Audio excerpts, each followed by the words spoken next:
Gnade unseres Herrn Jesus Christus und die Liebe Gottes und die Gemeinschaft des Heiligen Geistes sei mit euch allen. Amen. So eine ungeheure Verschwendung. Da fehlen einem doch die Worte. Wie kann man das Geld nur so zum Fenster hinauswerfen? Also, ich muss sagen, ich kann den Vorwurf des Judas erstmal schon irgendwie verstehen. Auch wenn er bei Johannes als der miese Verräter und Bösewicht gezeichnet wird, der dann später Jesus ausliefert, obwohl er selbst schon anscheinend Geld aus der gemeinsamen Kasse veruntreut hat, kritisiert er doch Maria für ihren verschwenderischen Umgang mit ihrem eigenen Geld, weil sie Salböl im Wert eines Mittelklassewagens einfach mal auf Jesus Füße verschüttet hat. Irgendwie denke ich mir, hat denn der Judas nicht doch irgendwie auch wenigstens ein bisschen recht? Auch wenn vielleicht die Beweggründe für seinen Kommentar zweifelhaft waren? Was hätte man mit dem Wert dieses Fläschchens nicht alles machen können? Man hätte das wohlriechende Öl aus der indischen Narde gewinnbringend verkaufen können. Und von dem Geld hätten zumindest die Jünger und ihre Gemeinschaft ein Jahr leben können. Oder man hätte viele hungrige Mäuler mit diesem Geld satt machen können. Welch eine Verschwendung! Muss man nicht zwangsläufig so denken, auch wenn man vielleicht nicht schwäbischer Abstammung ist? Also hätte es denn nicht wenigstens ein billigeres Öl getan? Warum hat sie das gemacht mit diesem wertvollen Öl? Und ich glaube, Judas, als er das so entrüstet von sich gibt, der denkt sich, ja, das werden wir schon sehen. Der Jesus, der gibt mir bestimmt gleich recht und sagt, bringt diese Irre weg von mir und was für eine Verschwendung. Doch Jesus, wie immer, fast, könnte man sagen, überrascht seine Jünger mal wieder mit seiner Reaktion. Er sagt, lasst sie in Ruhe. Warum bringt ihr diese Frau in Verlegenheit? Sie hat eine gute Tat an mir getan. Arme wird es immer bei euch geben und ihr könnt ihnen helfen, so oft ihr wollt. Sie hat getan, was sie jetzt noch tun konnte. Sie hat meinen Leib, darauf deutet er hin, im Voraus für mein Begräbnis gesalbt. Ja, also ich glaube, das kann man schon recht deutlich sagen. Jesus weist seine Jünger zurück. Er steht zu Maria und zu ihrer Tat. Es ist eine gute Tat in seinen Augen. Aber warum? Wenn wir uns das noch einmal ein bisschen genauer anschauen, den Kontext dieser Geschichte, dann wird schnell klar, dass sie das Öl nicht einfach verschwendet hat. Sie hat Jesus gesalbt. Und vielleicht erinnert sich der eine oder die andere daran, dass das in der Bibel immer dann vorkommt, wenn zum Beispiel Könige für ihr Amt vorbereitet werden. Die werden gesalbt zu Königen über das Volk von Propheten. Und das zeigt dann auch immer, dass das, was gerade passiert, im Auftrag Gottes stattfindet. Und ich habe das Gefühl, bei dieser Salbung der Maria kurz vor Ostern, da schwingt auch etwas von dieser Bedeutung mit, auch wenn es nicht so direkt gesagt wird. Denn so wie Johannes das darstellt, würde ich sagen, ist er der Meinung, die fand auf jeden Fall im Auftrag Gottes statt. Denn Maria salbt Jesus wenige Tage vor Karfreitag zum König der Könige, könnte man so sagen. Sie erkennt, dass er der Retter der Welt ist, der Messias, der Christus. Und jetzt kommt ein kleiner Funfact. Christus, das kommt aus dem Griechischen und bedeutet einfach gesalbt. Also dieser Titel, den wir für Jesus benutzen, das heißt gesalbt. Und genau das haben wir jetzt gerade gesehen, dass es passiert ist. Und ich glaube, dass Jesus deswegen auch diese Salbung annimmt. Und auch, weil wir ja im weiteren Verlauf der Erzählung noch sehen werden, dass er diese zärtliche Zuwendung, diese Form des Zuspruchs dringend braucht. Denn sein Königtum, das ist so ganz anders als das, was wir uns wünschen. Es zeichnet sich weder durch militärische Stärke noch durch das Recht des Stärkeren aus. Im Gegenteil. Als Christus, als der Gesalbte, muss er in wenigen Tagen durch Tod und Leiden hindurch. Deshalb ist für mich diese Salbung auch keine Verschwendung, sondern eine Zurüstung für das, was kommt. Und ein spürbares Bekenntnis der Maria zu Jesus und seinem Auftrag. Indem sie ihn salbt, bringt sie zum Ausdruck: Du bist der, auf den wir gewartet haben. Du bist der, von dem der Prophet Jesaja gesagt hat: In Wahrheit aber hat er die Krankheiten auf sich genommen, die für uns bestimmt waren, und die Schmerzen erlitten, die wir verdient hatten. Die Strafe für unsere Schuld traf ihn, und wir sind gerettet.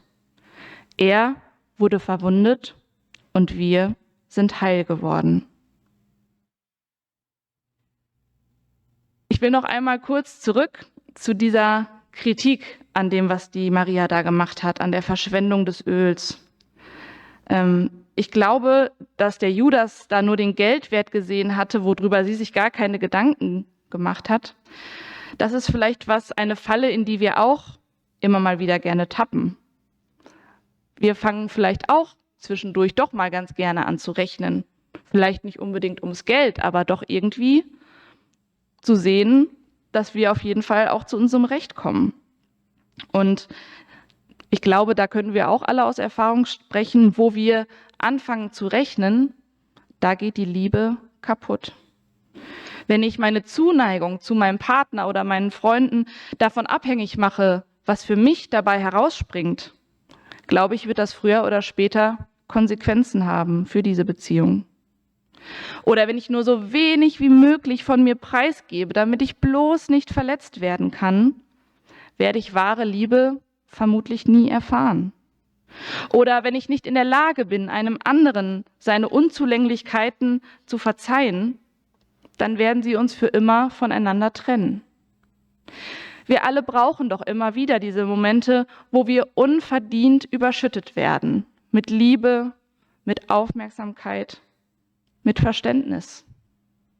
Nur so bekommen wir die Kraft, unser Leben zuversichtlich anzugehen und mit unseren eigenen Fehlern und Enttäuschungen im Leben ehrlich umzugehen. Und doch rechnen wir oftmals lieber in unseren eigenen Kategorien als mit der Liebe Gottes. In wie vielen Familien herrscht Zwist aufgrund der Frage, wie das Erbe der Eltern oder der Geschwister zu verteilen ist? Da wird gegeneinander aufgerechnet, bitterböse gestritten und sich gegenseitig verletzt.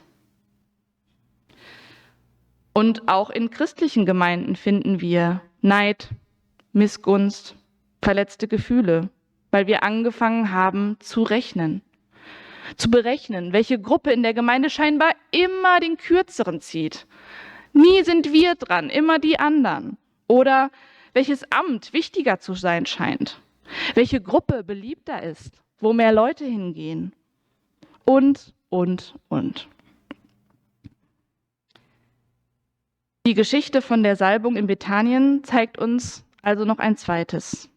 Wo wir Menschen anfangen zu rechnen und zu berechnen, da stirbt die Liebe, zumindest im Miteinander. Dort schauen wir dann mehr auf uns selbst als auf unser Gegenüber und haben Angst, zu kurz zu kommen. Aber die Liebe Gottes funktioniert anders. Und das zeigt uns Maria heute eindrucksvoll. Aus liebevoller Hingabe zu Jesus hat sie ihn mit diesem kostbaren, wohlriechenden Öl übergossen und gesalbt.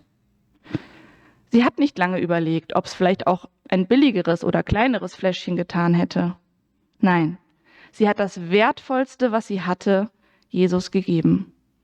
Ihre Zuwendung und dieses Öl. Einfach weil sie dankbar war, was sich in ihrem Leben durch seine Anwesenheit verändert hatte und sie das zum Ausdruck bringen wollte. Und vielleicht hat sie in dieser Situation auch schon etwas von Jesu nahender Trauer und Verzweiflung gespürt und wollte ihm einfach etwas Gutes tun. Darin wird Maria für mich zu einem Beispiel echter Nachfolge. Sie hat ein Herz voller Liebe, das nicht rechnet. Und ich glaube, immer da, wo Menschen dem lebendigen Jesus Christus begegnen, da machen sie die Erfahrung, dass die Liebe Gottes ihr Herz erfüllt und sie mit Leidenschaft erweckt. dann entzündet diese Liebe Gottes etwas in uns. Unsere Passion für Jesus. Und jetzt mögen Sie vielleicht sagen, Passion, das hat doch eigentlich immer einen anderen Geschmack. Und das ist mein letzter Punkt für heute, weil ich das so interessant fand. Dieses Wort Passion, das hat zwei Bedeutungen. Zum einen verbinden wir damit natürlich den Leidensweg Jesu ans Kreuz und was damit zusammenhängt, seine Passion. Aber es gibt ja auch passionierte Skiläufer oder passionierte Briefmarkensammler oder was anderes, was Sie sich jetzt noch Sänger, die aus voller Kehle singen. Und so ist die Passion, die Leidenschaft für etwas, die kann auch etwas sehr Positives sein, was uns im Leben motiviert und weiterbringt. Und ich glaube letztlich, dass die Passion Jesu auch diese zwei Seiten hat.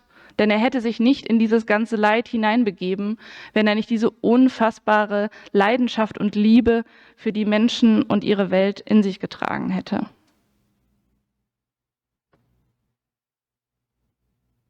Noch einmal zurück zu der Szene. Gerade wurde Jesus die Füße gesalbt. Und ich stelle mir vor, das ganze Haus, so stand es ja auch im Text, glaube ich, das ganze Haus war erfüllt von dem Duft dieses kostbaren Öls. Was ist für Sie ein Geruch, der positive oder liebevolle Erinnerungen in Ihnen weckt? Vielleicht aus der Kindheit oder vielleicht auch aus der Erwachsenenzeit.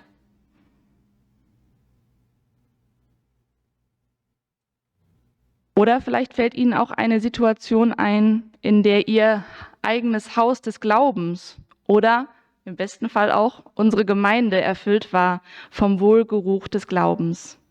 Wie sehr brauchen wir ihn in diesen Tagen? Ich wünsche uns, dass Gottes Liebe unsere Herzen erfüllt und immer wieder auch zu anderen hinüberschwappt. Zärtlich, fürsorglich, verletzlich und wohlriechend. Amen. Und der Friede Gottes, der höher ist als unsere Vernunft, bewahre unsere Herzen und Sinne in Christus Jesus. Amen. Über Gottes Liebe braucht die Welt den Stein.